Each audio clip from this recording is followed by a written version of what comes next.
अगला आनुवांशिक विकार जो आता है बेटे, यह आनुवांशिक जो विकार होगा, ये विकार होगा यहाँ पर वंशावली, यानी इसको पेडिग्री एनालिसिस कहेंगे। वंशावली या पेडिग्री एनालिसिस, इसको बेटे थोड़ा ध्यान से समझना है आपको कि ये वंशावली होती क्या है।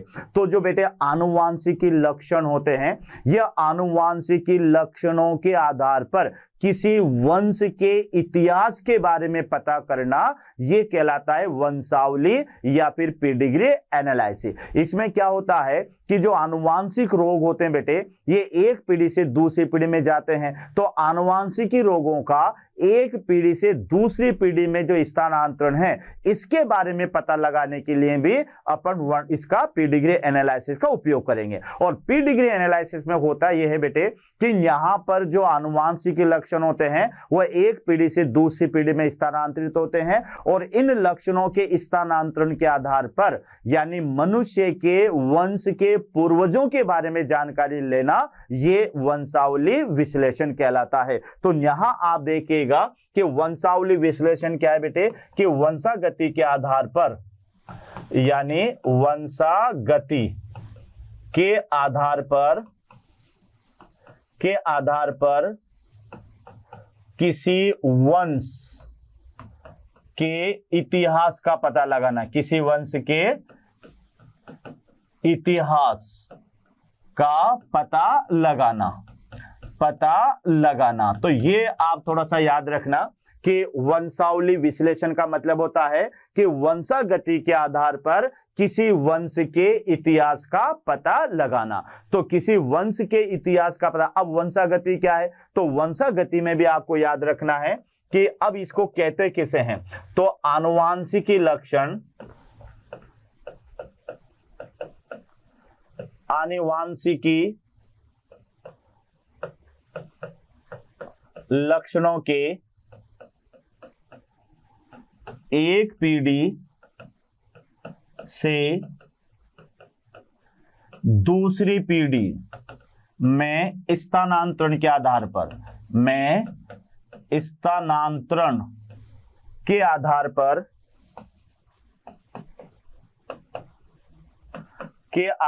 पर मनुष्य के वंशों के इतिहास, मनुष्य के वंशों के या बेटे इसको आप कह सकते हो पूर्वजों के, यहां भी ये भी आप कह सकते हैं कि वंशों के, या फिर आप इसमें यहां पर लिख सकते हैं कि वंशों या फिर उसके पूर्वजों के बारे में पता लगाना। तो एक बार और आप देख लीजिएगा कि यहां पर वंशावली विश्लेषण क्या होता है। तो पहले मैंने आपको क्या बताया था कि वंशागति के आधार पर किसी वंश के इतिहास, ये ध्यान रखना बेटे, किसी वंश के इतिहास का पता लगाना। तो अब ये वंशागति क्या होती है कि आनुवांशिकी जो लक्षण होते हैं, तो आनुवांशिकी जो लक्षण होते हैं बेटे, वह एक पीढ़ी से दूसरी पीढ़ी में स्थानांतरित होते हैं। तो आनुवांशिकी लक्षणों के एक पीढ़ी से दूसरी पीढ़ी में स्थानांतरण के आधार पर मनुष्य के वंश या पूर्वजों के इतिहास का पता लगाना कि ये उसके दादा या उसके परदादा या उसके परदादा कैसे थे, उनमें किस तरह से लक्षण जो है बेटे ये एक पीढ़ी से दूसरी पीढ़ी में चले आ रहे हैं। तो ये जो पता लगाना, इसे कहते हैं वंशावली विश्लेषण। तो ये वंशावली विश्लेषण है, और इस विश्लेषण के आधार पर क्या किया जाता है बेटे, आनुवांशिकी रोगों का, यह भी याद रखना, आनुवांशिकी रोगों के स्थानांतरण, आनुवांशिकी रोगों का जो स्थानांतरण है, वह स्थानांतरण के बारे में इसी के द्वारा पता लगाया जाएगा। आनुवांशिकी रोगों के स्थानांतरण की जानकारी पेडिग्री विश्लेषण द्वारा की जानकारी ली जाती है या की जानकारी, ध्यान रखना बेटे, आनुवांशिकी रोगों के स्थानांतरण की जानकारी। तो ये 3 बिंदु आपको याद रखना है वंशावली विश्लेषण। तो आगे मैं रिपीट कर रहा हूं कि वंशावली विश्लेषण को पहले ध्यान से समझ लेना। अपन इसकी ट्रिक पढ़ने वाले हैं कि किस ट्रिक से अपन ये यहाँ पर रोग का पता लगाएंगे। तो बेटे एक तो वंशागति के आधार पर किसी वंश के इतिहास का पता लगाना, ये याद रखना, या फिर आनुवांशिकी लक्षणों के आधार पर या आनुवांशिकी लक्षणों के एक पीढ़ी से दूसरी पीढ़ी के स्थानांतरण के आधार पर मनुष्य के वंशों या पूर्वजों के बारे में पता लगाना। या फिर याद रखें बेटे कि वंशावली विश्लेषण के आधार पर क्या किया जाता है, आनुवांशिकी रोगों के स्थानांतरण की जानकारी ली जाती है। अब यहां आपको याद रखना है कि वंशावली विश्लेषण में प्रयुक्त प्रतीक, यानी यहां पर याद रखना है वंशावली विश्लेषण में प्रयुक्त प्रतीक, ये थोड़ा सा ध्यान रखना है कि कौन कौन से प्रतीक या कौन कौन से सिंबल इस पेडिग्री एनालिसिस में आप काम में लेंगे। तो बेटे पहला प्रतीक आप लेना यहां पर ये वाला। तो अगर इस तरह से मैं लिख रहा हूं तो ये यहां पर याद रखना बेटे, ये होगी सामान्य महिला। तो बच्चों याद रखना। और अगर मैं इसको इस तरह से लिख रहा हूं डिब्बे में, ये सर्कल में, स्क्वायर में, तो बेटे ये होगा यहां पर सामान्य पुरुष। तो ये तो ध्यान रखना, पहली जानकारी, ये दूसरी जानकारी। तीसरी जानकारी यहां पर लेना बेटे, अगर यहां पर ये गोला, इसको आप इस तरह से डार्क कर दें, गोले को, ये ध्यान रखना, इसको पूरे को अगर आप डार्क कर दें तो बेटे ये जो डार्क गोला रहेगा, ये डार्क गोला क्या होगा, तो ये डार्क गोला होगा यहाँ पर रोगी मादा, यहाँ पर ये रोगी मादा होगी। और अगर यहाँ पर इसे आप ले लें, यानी इस तरह से स्क्वायर, और स्क्वायर को भी अगर आप इस तरह से डार्क कर दें तो बेटे ये जो डार्क होगा यानी फुल जो स्क्वायर होगा, ये होगा यहाँ पर रोगी नर। तो अच्छी तरह से याद रख ले कि बेटे अगर स्क्वायर बिल्कुल खाली है, रिक्त है, ये सामान्य महिला को प्रदर्शित करेगा। और अगर ये जो स्क्वायर है, ये तो सर्कल है बेटे जो सामान्य है, खाली है, और अगर खाली स्क्वायर आपको नजर आए तो फिर ये सामान्य पुरुष होगा। भरा हुआ सर्कल आपको नजर आए तो रोगी मादा होगी, और अगर भरा हुआ आपको स्क्वायर नजर आए तो फिर ये रोगी नर होगा। अगला प्रतीक यहां पर अपन देखते हैं। तो अगला प्रतीक जो होगा बेटे, ये होगा हमारे पास में 5वें नंबर का। तो 5वें नंबर का जो प्रतीक होगा ये इस तरह से होगा, ये यहां पर ये इस तरह से अपन बनाते हैं। तो इसको आप लेना, इसको विवाह, इसको यहां बोला जाएगा विवाह, या फिर इसमें आप लिखोगे मैथुन क्रिया, यानी इस कंडीशन को आप विवाह या फिर मैथुन कहेंगे। छठा विश्लेषण जो प्रतीक आपके सामने होगा ये इस तरह से होगा बेटे, यहां पर ये 2 आपको याद रखने हैं, इसको बोलेंगे यानी रिश्तेदारों में विवाह, रिश्तेदारों में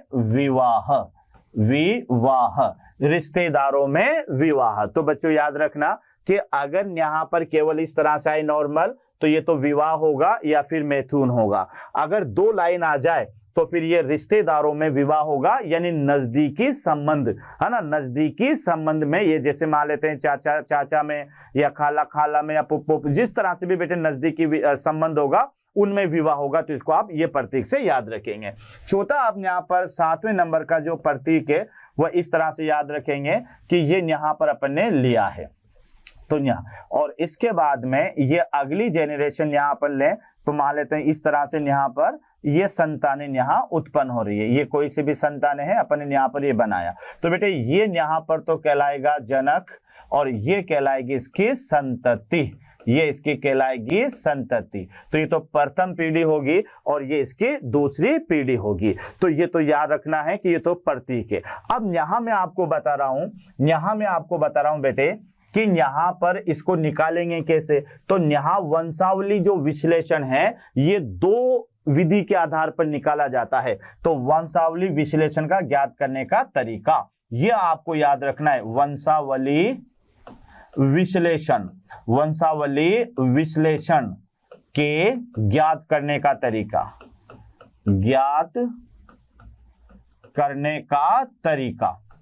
ज्ञात करने का तरीका। तो ये सबसे इंपॉर्टेंट है इसमें, वंशावली विश्लेषण के ज्ञात करने का तरीका। तो तरीके में अपन सबसे पहले लेंगे विधि नंबर 1।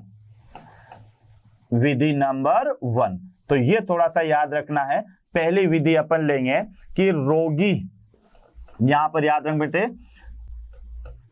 रोगी संतति, रोगी संतति। तो ये विधि यहां पर आपको याद रखनी है, या इसको अपन अगली स्टेप में यहां पर लेंगे, या नहीं देख लीजिएगा आप इसमें कि रोगी संतति, रोगी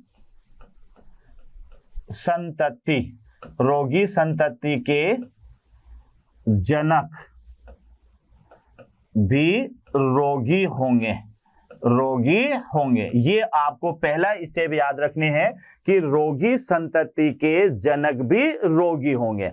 अब अगर ये जवाब बेटे यहां हमारे पास में हां के रूप में आता है, हां के रूप में आता है, तो फिर याद रखना ये वाली हमारे पास में वंशावली होगी डोमिनेंट, डोमिनेंट, यानी इसे आप कहेंगे प्रभावी, इसे प्रभावी आप कहेंगे।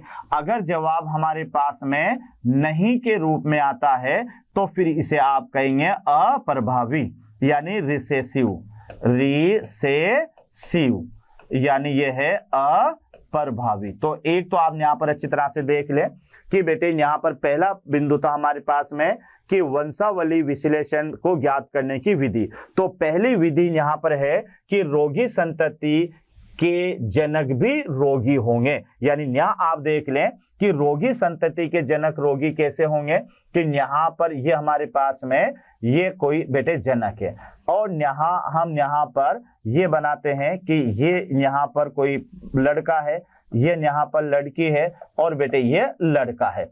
कोई से भी यहां पर अपन ले लेते हैं कि इनके जो जनक है, ये यहां पर ये जनक है, और ये मान लेते हैं इसकी कोई सी भी संतति, ये वाली भी जो है क्या कहते हैं रोगी है, रोगी है। तो यहां आप देख लें कि यहां पर संतति भी रोगी है और इस रोगी संतति के जनक भी रोगी है। तो बेटे ये किस रूप में जा रहा है जवाब, ये जवाब यहां पर जा रहा है हाँ के रूप में। तो हाँ, और हाँ होगी तो फिर यहां पर ये क्या होगी आपके पास में, यहां पर बेटे होगी ये संतति कौन सी होगी, यानी यहां पर आपको याद रखना है कि ये प्रभावी होगी, यानी ये डोमिनेंट है। और अगर बाय द वे ये संतति तो रोगी होती, लेकिन अगर ये सामान्य होती तो जवाब जाता नहीं के अंदर। तो एक बार पहली स्टेप आप देख लें, पहली स्टेप में आपको क्या याद रखना है कि रोगी संतति के जनक भी रोगी होना चाहिए। अगर बेटे रोगी संतति के जनक रोगी हैं तो फिर दो कारण आपको याद रखना, हाँ या ना। अगर हाँ है तो वह वंशागति होगी डोमिनेंट यानी प्रभावी, और अगर नहीं है तो वह संतति होगी अप्रभावी यानी रिसेसिव। तो ये तो विधि नंबर 1।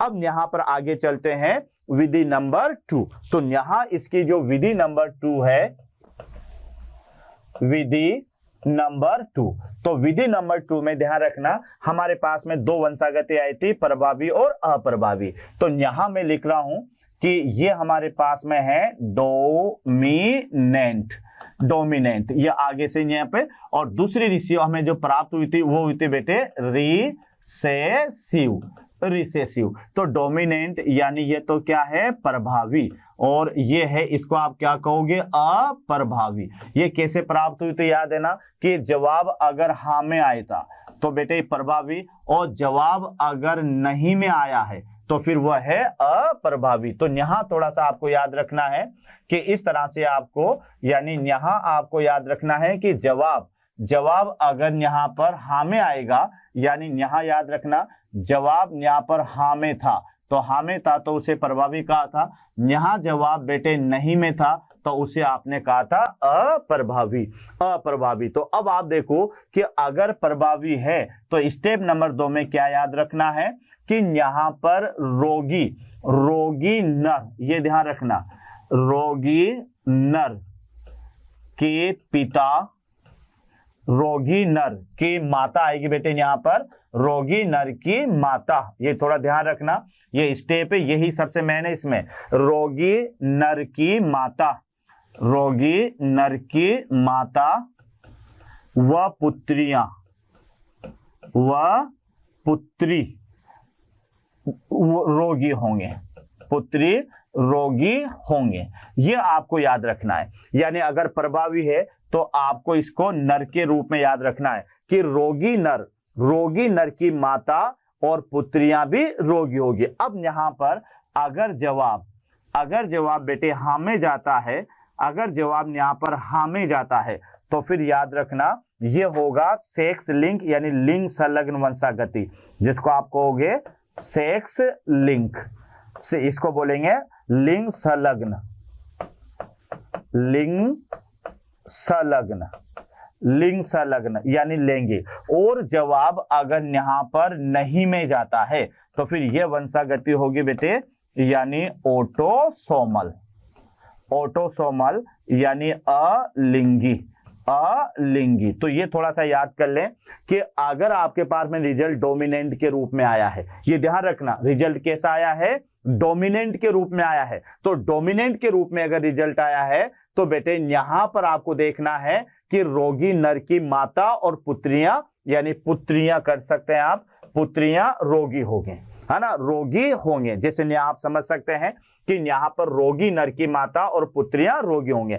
अगर जवाब हाँ में आता है तो बेटे लिंग संलग्न वंशागति होगी, और जवाब अगर नहीं में आता है तो फिर ये ऑटोसोमल यानी अलिंगी होगी। यहां आपको याद रखना है अगर अप्रभावी है तो यहां आपको लिखना है रोगी माता या रोगी महिला के पिता तथा पुत्र रोगी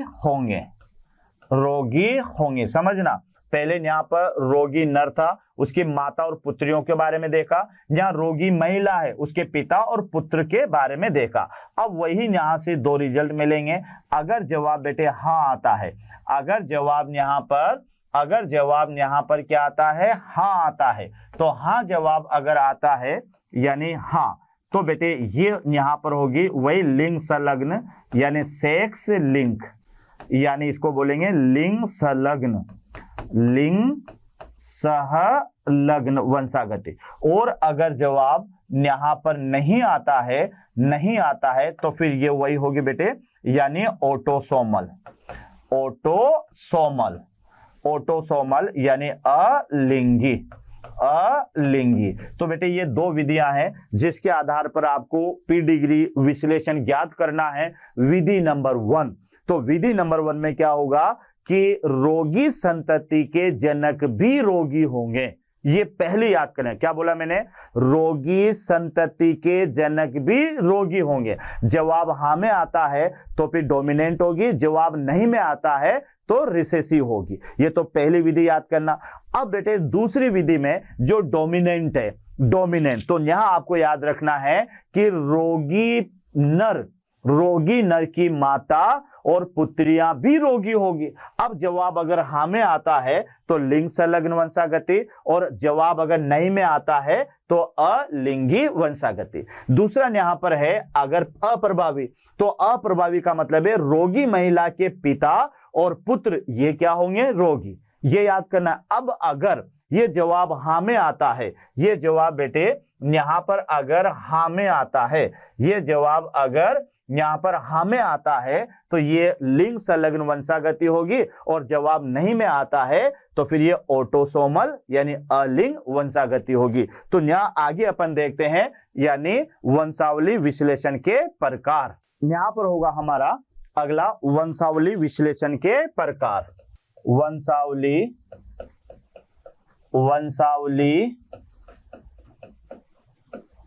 विश्लेषण के प्रकार। तो बेटे ये ध्यान रखना, ये होती है 4 प्रकार की। ये आपको याद रखना है कि वंशावली जो विश्लेषण है ये 4, और ये 4 प्रकार की को कैसे निकालते हैं वो अपन को ध्यान रखना है। तो यहाँ पर पहला प्रकार जो होगा इसका, ये होगा ऑटोसोमल, यानी पहले ऑटोसोमल डोमिनेंट, ये याद रखना बेटे, ऑटोसोमल डोमिनेंट, यानी इसको आप कहोगे यानी अलिंगी प्रभावी। तो एक तो ये याद रखना। दूसरा यहां पर होते बेटे ये यानी ऑटोसोमल ऑटोसोमल और ये होगी रिसेसिव।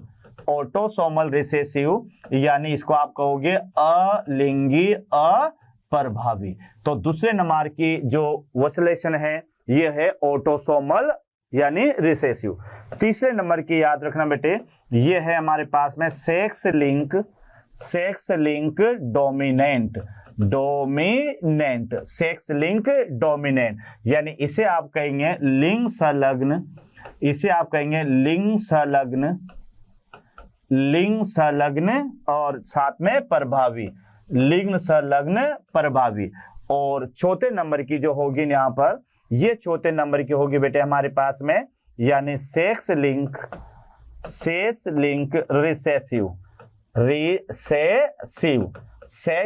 रिसेसिव यानी से आप कहेंगे लिंग संलग्न अप्रभावी।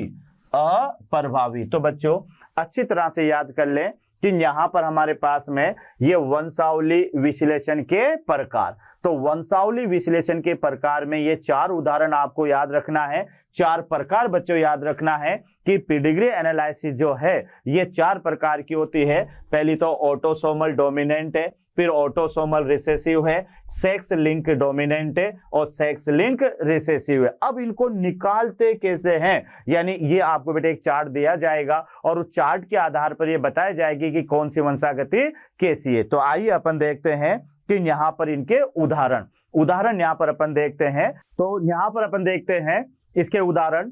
तो उदाहरण में ये बेटे पहला उदाहरण है जो ये डायग्राम आपके सामने है। अब इस उदाहरण में अपन को बताना है कि ये जो वंशागति है ये बेटे 4 पीढ़ियों तक देखनी है अपन को। ये वाली यहाँ पर पहली पीढ़ी है, ये यहाँ पर इसकी दूसरी पीढ़ी है और ये यहाँ पर ये वाली इसकी तीसरी पीढ़ी है और ये वाली इसकी चौथी पीढ़ी है। तो ध्यान रखना 4 पीढ़ियों तक ये उदाहरण नंबर 1 आपको देखना है। तो पहला उदाहरण यहाँ पर अपन ले रहे हैं और ये वंशावली है जो 4 पीढ़ियों तक है। तो इसको ज्ञात करने की विधि अपन देखते हैं पहले, यानी विधि नंबर 1। तो विधि नंबर 1 में आपको क्या देखना है कि सभी संतति के जो जनक होंगे सभी क्या होंगे, रोगी। याद रखना बेटे, यानी विधि नंबर क्या है, संतति के जनक।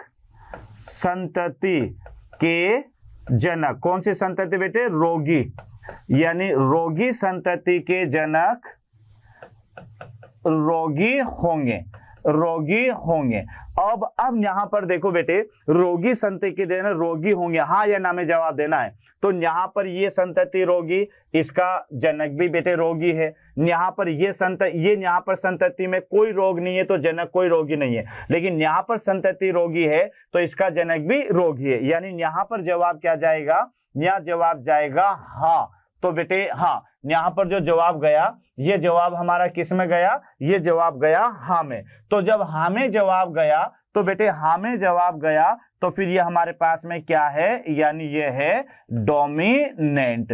तो एक बार और देख लें कि पहली विधि क्या है, रोगी संतति के जनक भी रोगी होंगे। तो यहाँ सबसे पहले रोगी संतति ढूंढो। तो बेटे ये रोगी संतति है तो इसका जनक देख लो आप, ये रोगी है। यहाँ तक क्लियर। उसके बाद में ये रोगी संतति है तो इसका जनक देखो, ये भी रोगी है ना। यहाँ पर बेटे ये यहाँ पर रोगी संतति है तो इसका जनक भी रोगी है, यानी रोगी संतति के जनक भी रोगी होंगे। तो यहाँ जवाब जा रहा है हाँ में, और जब हाँ में जवाब जाता है तो बेटे फिर क्या होगी, ये डोमिनेंट होगी। क्लियर। अब आगे देखते हैं कि विधि नंबर 2।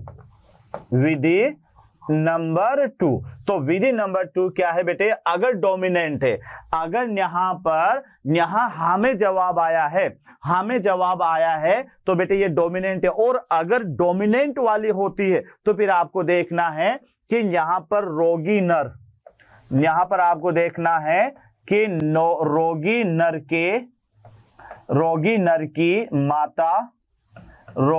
की माता व पुत्रियां रोगी होगी।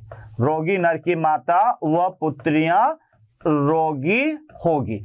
अब यहां पे भी आप देखना है जवाब हाँ में जाता है या ना में जाता है। तो बेटे रोगी नर की पुत्रियां, तो रोगी नर की पुत्रियां, यहां पर आप देखिएगा कि यहाँ ये जो रोगी नर है तो ये इसकी पुत्रियां कुछ है ही नहीं यहाँ पर, है ना। उसके अलावा यहाँ पर कोई रोगी नर नहीं है तो यहाँ जवाब जा रहा है बेटे यहाँ पर नहीं में। यहाँ जवाब जाएगा नहीं में, क्योंकि रोगी नर के नीचे कोई पुत्रियां नहीं है, सिर्फ माता जरूर है लेकिन पुत्रियां नहीं है। तो जवाब किस में गया? नहीं में। तो नहीं में जब जवाब गया तो फिर ये आपके सामने हो जाएगी यानी ऑटोसोमल। ऑटोसोमल तो पूरा जवाब आएगा। ये जो पेडिग्री एनालिसिस है, ये एनालिसिस को बेटे ऑटोसोमल यानी डोमिनेंट। तो इसका जवाब आंसर क्या गया कि ये जो वंशागति है, ये वंशागति है ऑटोसोमल डोमिनेंट। अब यहां देखते हैं अपन बेटे, इस विधि के अंदर यहां पर देखते हैं कि इस विधि में आपके पास में क्या है, यहां देखते हैं अपन। तो इस विधि में विधि नंबर 1, विधि नंबर 1, तो विधि नंबर 1 यहां से पढ़ लीजिएगा कि रोगी संतानों के जनक भी रोगी होंगे।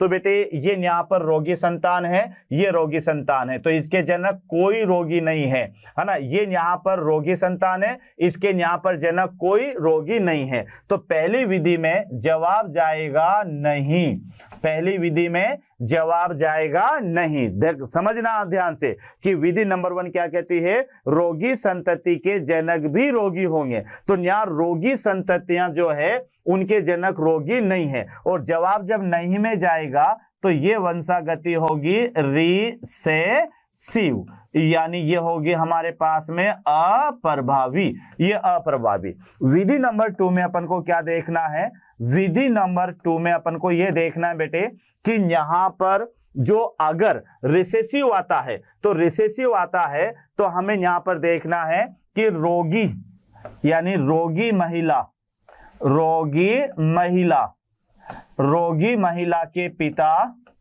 रोगी महिला के पिता व पुत्र रोगी होंगे।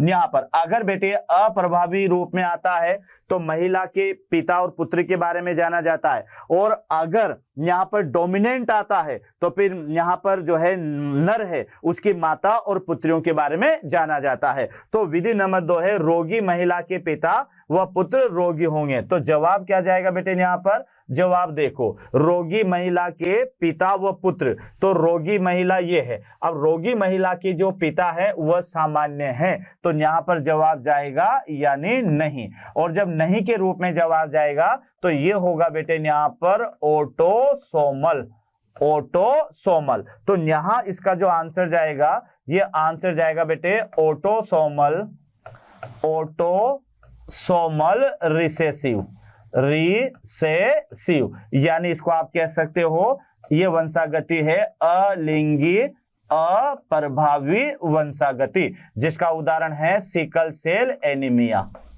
Sickle cell anaemia. तो ये थोड़ा सा आपको याद रखना है। ये 2 उदाहरण बेटे आपको ध्यान से देखना है कि यहां पर एग्जांपल नंबर 1 ये 4 पीढ़ियां हैं, और 4 पीढ़ियों में अपन ने पहली विधि से देखा कि रोगी संतति के जनक भी रोगी होंगे। तो यहां आप देख लीजिएगा कि रोगी संतति यहां पर है तो इसका जनक भी रोगी है, ये एक रोगी संतति यहां पर है, इसका जनक भी रोगी है, और यहां कोई रोगी संतति नहीं है तो जनक भी कोई रोगी नहीं है। तो रोगी संतति के जनक रोगी है तो हाँ, और जब हाँ में जवाब जाएगा तो बेटे ये क्या होगा, डोमिनेंट होगा। तो विधि नंबर 1 से पता लग गया कि ये डोमिनेंट है यानी प्रभावी है। उसके बाद में विधि नंबर 2 आएगी, अगर डोमिनेंट वाली होगी तो फिर बेटे आपको विधि नंबर 2 में देखना है कि रोगी नर की माता व पुत्रियां भी रोगी होगी। तो यहां आप देखो कि रोगी नर, तो रोगी नर की सबसे पहले तो कोई पुत्रियां नहीं है, तो फिर ये जवाब जाएगा नहीं में। तो नहीं में जवाब जाते ये क्या हो जाएगी,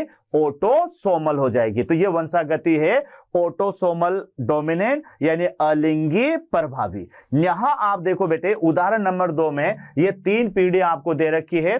तो पहली पीढ़ी है, दूसरी पीढ़ी है, तीसरी पीढ़ी है। विधि वही होगी पहले वाली कि रोगी संतति के जनक भी रोगी होंगे। तो बेटे यहां पर ये रोगी संतति है, जनक रोगी नहीं है, रोगी संतति जनक रोगी नहीं है, रोगी संतति जनक जो है क्या कहते हैं रोगी नहीं है। तो पहली विधि में जवाब जाएगा नहीं, और नहीं में जवाब जाएगा तो पहली विधि का जो नहीं का जवाब होगा वो होगा अप्रभावी। यहां तक क्लियर। फिर यहां पर विधि नंबर 2 अगर अप्रभावी आता है तो फिर वहां देखा जाएगा रोगी महिला के पिता व पुत्र भी रोगी होंगे। अब यहां देखो रोगी महिला के यानी पुत्र, तो यहाँ आप देखो बेटे कि ये पुत्र है, तो इसके जो यहाँ पर रोगी महिला है, तो सबसे पहले रोगी महिला ये है, और इसके ना तो कोई पिता जो है क्या कहते हैं रोगी है, और ना ही इसके पुत्र कोई रोगी है, तो ये जवाब भी जाएगा नहीं में। तो बेटे नहीं में जवाब जाएगा, तो ये हो जाएगी ऑटोसोमल। तो फिर ये वंशागति होगी यानी अलिंगी अप्रभावी यानी ऑटोसोमल रिसेसिव। तो इस तरह से बेटे यहाँ पर ये देखा जाता है कि जो है वंशागति किस तरह से एक पीढ़ी से दूसरी पीढ़ी में होती है। तो ये था बेटे हमारे पास में पीडिग्री वंशावली। तो पीडिग्री वंशावली बेटे यहाँ पर पूरी होती है, और इसी के साथ में मोशन मंच की ओर से आपको एक बार फिर धन्यवाद।